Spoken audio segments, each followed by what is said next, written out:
اب وہ زکروٹے نے کیا کر دیا؟ زکروٹوں نے کربلا کا پیغام کیا ہے؟ کربلا کا پیغام نہیں ہے کہ حسین کو گھیر لیا، حسین کو پکڑ لیا اور حسین رو رہے تھے، تڑپ رہے تھے، تو کہہ رہے تھے کسی طرح میری جان چھوٹ جائے، میں یہاں سے نکل جاؤں. مطلب یہ ایک ایسا ماحول پیش کرنے کی کوشش کی جاتی ہے اور ایسا ایک لوگوں کو درس دینے کی کوشش کی جاتی ہے. اور معذرت کے ساتھ ہمارے بعض علماء اہل سنت بھی، میں ہاتھ جوڑ کر عرض کرتا ہوں کیونکہ پھر یہ ہماری جو ویڈیوز وغیرہ یہ پھر نشر ہوتی ہیں، میں ہاتھ جوڑ کر عرض کرتا ہوں، ہمارے بعض علماء اہل سنت بھی کربلا کا پیغام ایسے دینے کی کوشش کرتے ہیں کیوں کہتے ہیں جی کربلا گویا کہ ایک ایسا کوئی معاملہ تھا، امام حسین بڑے پریشان تھے کہ یار کدھر پھنس گیا ہوں، اور آپ کے بچے بڑے پریشان تھے، پتہ نہیں کدھر پھنس گئے ہوں، کب کوئی ایسی آواز لگے کہ ہم کربلا سے نکلیں گے. اور ایسا منظر ٹی وی پر بھی پیش کیا جاتا ہے اور ہمارے اسٹیجوں پر بھی پیش کیا جاتا ہے کہ بھائی وہ تیریں دکھائی جا رہی ہیں اور وہ مطلب وہ ایک خیمے اور ان میں آگ اور یہ سب ٹھیک ہے، یہ سب کچھ ہوا ہے، لیکن حسین مظلوم نہیں ہے. حسین مظلوم اگرچہ ہے لیکن حسین ڈرنے والا نہیں تھا، حسین بزدل نہیں تھا. حسین کو بزدل بنا کر پیش نہیں کرو. حسین کے بارے میں تم جانتے کیا ہو کہ جب امام حسین جب کربلا میں آپ نے ورود فرمایا، یکم محرم الحرام کو جب آپ نے کربلا میں ورود مسعود فرمایا، اس وقت کیا ہوا کہ 22,000 کا لشکر، کتنا؟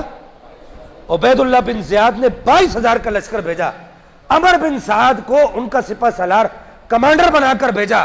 وہ عمر بن سعد عبید اللہ بن زیاد کو لکھتا ہے، کہتا ہے کہ اور فوج بھیجو، یہ لوگ کم ہیں. تو عبید اللہ بن زیاد نے لکھا، اس نے جواب دیا، اس نے کہا ٹوٹل 72 آدمی ہیں اور تو 22,000 کے لشکر کو کہہ رہا ہے یہ تھوڑا ہے. تو عمر بن سعد نے کہا تو جانتا نہیں یہ لوگ کون ہیں؟ نہیں سمجھا؟ حسین بزدل نہیں تھا، حسین کے گھر کے بچے بھی بزدل نہیں ہے، حسین تو بڑی ذات ہے، میرا امام تو بڑی ذات ہے. اس نے کہا تو جانتا نہیں ہے یہ لوگ کون ہیں؟ یہ 22,000 کی تو بات کرتا ہے، ان کے گھر کا ایک ایک بچہ، ایک ایک فرد 1,000 کے لیے کافی ہے، کیونکہ یہ علی کے بچے ہیں، یہ علی کے بچے ہیں. دیکھو نا امام حسین پاک کو، رات کا وقت ہے، پچھلی رات کا پہر ہے، یہ کہنا کہ امام حسین پاک کو ایسا منظر پیش کرنا کہ کربلا کا پیام ایسا دینا کہ امام حسین ڈر گئے تھے، بس کہہ رہے تھے، رو رہے تھے، بس میں یہاں سے کسی طرح نکل جاؤں. نا نا نا نا نا نا نا، حسین علی کا بیٹا ہے، حسین ڈرنے والا نہیں ہے.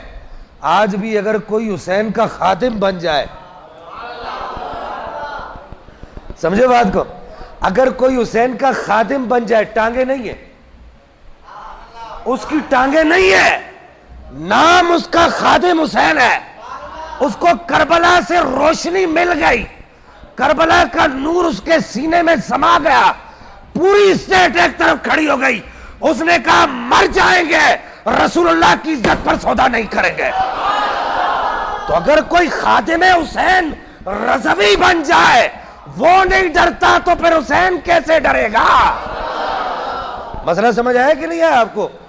تو یہ ایک خام خیالی. دیکھو امام حسین پاک بیٹھے ہوئے اپنی مسجد نبوی شریف میں، 5 نمازوں کا امام مسجد نبوی کا، بولو نا سبحان اللہ. میرے امام حسین مسجد نبوی میں 5 نمازیں خود پڑھاتے تھے، خود پڑھاتے تھے، اور آپ کے پیچھے کھڑے ہو کر سارے لوگ نمازیں پڑھتے تھے. 5 نمازوں میں آپ کے آستانے پر چرس اور شراب کے سوٹے نہیں چلتے تھے. 5 نمازوں میں آپ کے آستانے پر بھنگ کے گھوٹے نہیں گھوٹے جاتے تھے. 5 نمازوں میں آپ کے آستانے پر اونچی اونچی آواز میں انسٹرومنٹ کی ساتھ قوالیاں نہیں سنی جاتی تھی، مزامیر نہیں سنی جاتی تھی، بلکہ ابھی مؤذن حی علی الصلاۃ کہتا نہیں تھا، حسین پہلے مصلی رسول پر بیٹھا ہوتا تھا. یہ پیری ہے، اس کو پیری مریدی کہتے ہیں. یہ میرے حسین نے پیری مریدی کر کے دکھائی ہے. میرے امام حسین پاک، رات کا وقت ہے، پچھلا پہر ہے، آدھی رات گزر چکی ہے، عشاء کی نماز پڑھ کے بیٹھ چکے ہیں، اپنے مصلی پر بیٹھے ہوئے، ساتھ میں حضرت عبداللہ بن زبیر بھی بیٹھے ہوئے، حضرت عبداللہ بن عباس بھی بیٹھے ہوئے، یہ تینوں حضرات بیٹھے ہوئے، روحانیت کی باتیں ہو رہی ہیں. رسول اللہ کے روزے کے بالکل ساتھ جڑ کے بیٹھے، بولے سبحان اللہ۔ ادھر میرے آقا کا روزہ ہے، ادھر حسین پاک بیٹھے ہیں، ادھر حضرت عبداللہ بن عباس بیٹھے ہیں، ادھر حضرت عبداللہ بن زبیر بیٹھے ہیں، یہ سارے لوگ ادھر بیٹھے ہوئے، 3 حضرات بیٹھے، ادھر سرکار کا روزہ ہے۔ تو ظاہر ہے جب سرکار کا روزہ ہے، ادھر سرکار کا بیٹا بیٹھا ہے، تو گنبد خضرا کے مکین کی روشنی چھن چھن کے حسین کے سینے میں نہیں آ رہی ہے، تو وہ ایسے روشنی چھن چھن کے آ رہی ہے، رات کا وقت ہے۔ اچانک جو ہے ولید بن عتبہ جو مدینے کا گورنر تھا، اس نے اپنا پیغام بر بھیجا، میسنجر، اپنا میسج دینے والا قاصد بھیجا کہ جاؤ حسین کی بیعت لو، حسین کو دارالامارہ میں بلاؤ۔ حضرت امیر معاویہ کا وصال ہو چکا تھا۔ آج بھی عربوں کا یہ طریقہ ہے کہ اگر عرب کا اسٹیٹ کا کوئی صدر یا کوئی خلیفہ، وہ لوگ تو خلیفہ کہتے ہیں، خلیفہ مر جائے تو وہ اس کی موت کو اس وقت تک مشہور نہیں کرتے جب تک پیچھے والا پوری طریقے سے پورے اسٹیٹ پر اپنا قبضہ نہ جما لے۔ تو کہا کہ جی جاؤ، ابھی حضرت امیر معاویہ کا وصال ہو گیا تو یزید نے کسی کو بتایا نہیں، خط بھیجا ولید بن عتبہ کو کہ حسین کی بیعت لو یا عبداللہ بن زبیر، ان تینوں میں سے کسی ایک کی بیعت لو، عبداللہ بن عباس، ان میں سے کسی ایک کی بیعت لے لو۔ انہوں نے پیغامبر بھیجا، اپنا میسنجر بھیجا۔ حضرت امام حسین رضی اللہ عنہ وردہ عنہ بڑے موقع شناس تھے۔ حضرت عبداللہ بن عباس کہنے لگے کیا مسئلہ ہے اس وقت، رات کے وقت، اتنی گئی رات کو ولید بن عتبہ نے ہمیں آپ کو کیوں بلایا ہے؟ تو اس وقت امام حسین نے کہا تم نہیں سمجھتے، میں سمجھ گیا ہوں کہ کیوں بلایا ہے، مجھے پتہ ہے۔ اس وقت حضرت عبداللہ ابن زبیر نے کہا کہ ایسا کریں کہ اپنے ساتھ اکیلے نہ جائیں، ضرور کوئی نہ کوئی خطرے کی گھنٹی ہے، اکیلے نہ جائیں، اپنے ساتھ کوئی سپاہی لے جائیں۔ تو امام حسین کے ساتھ حضرت عبداللہ بن عباس اور حضرت عبداللہ بن زبیر نے 14 سپاہی بھیجے۔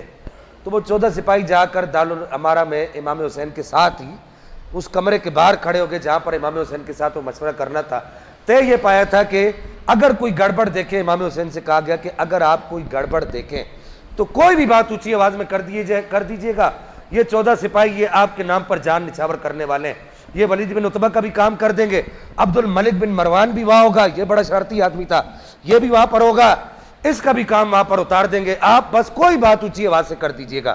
امام حسین جب تشریف لے کر گئے تو آپ کے سامنے یہ بات رکھی گئی کہ بھائی اس طرح حضرت امیر معاویہ رضی اللہ عنہ وردہ عنہ کا انتقال ہو گیا ہے، یزید تخت خلافت پر زبردستی بلا جمان ہو چکا ہے، زبردستی بیٹھ چکا ہے، تو آپ جو ہے یزید کے ہاتھ پر بیعت کر لیں۔ تو امام حسین رضی اللہ عنہ وردہ عنہ نے ارشاد فرمایا کہ نہ میں کوئی عام آدمی تو نہیں ہوں، میں چھپ کے تو بیعت نہیں کروں گا، صبح ایک کام کرو، سارا مجمع بلاؤ، سارے لوگوں کو بلاؤ، اگر دیگر لوگوں نے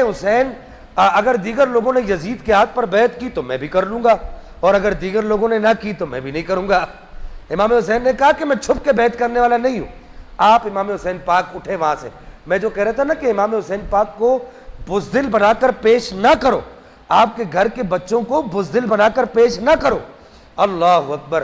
امام حسین پاک جب وہاں سے اٹھے تو عبد الملک بن مروان نے ولید بن عتبہ کے کان میں ایک سرگوشی کی۔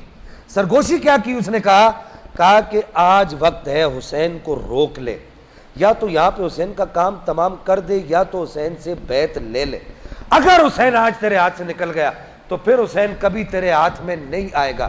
امام حسین پاک چونکہ صرف ظاہری کان تو نہیں رکھتے تھے نا، آپ کے کان باطنی بھی تھے۔ آپ تو ہمارا عقیدہ، ہمارا ایمان تو یہ معلوم سننا ہے کہ اگر آج ہم یہاں سے امام حسین پاک کو اپنی کسی مشکل کو حل کرنے کے لیے پکاریں گے تو وہ اللہ کی عطا سے ہماری مشکل کو حل بھی کرتے ہیں۔ جو حسین پاکستان میں بیٹھے ہوئے اپنے غلام کی مشکل حل کر سکتے ہیں تو وہ حسین وہ پاس والے آدمی کی سرگوشی نہیں سن سکتے۔ امام حسین پاک نے ایسے پیچھے مڑ کے دیکھا، اپنی تلوار پر ایسے دستے پر ایسے ہاتھ ڈالا، اور ہاتھ ڈال کر امام حسین پاک نے تلوار کو ایسے چھن کر کے باہر نکالا، اور باہر نکال کر کہا انا حسین ابن علی ابن ابی طالب۔ سمجھے آپ جملہ؟ سمجھے؟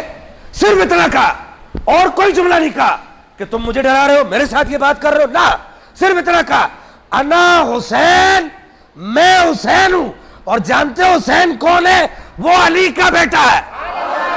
بس اتنا تعارف کر کیا تو اس کی ایسے ٹانگیں کانپنے لگے، تھر تھر کانپنے لگے۔ امام حسین پاک نے اتنا کہا اگر تجھے اپنی طاقت پر ناز ہے نکل باہر، تجھے بتاؤں علی کے بیٹے کی تلوار میں آج بھی کتنا دم ہے۔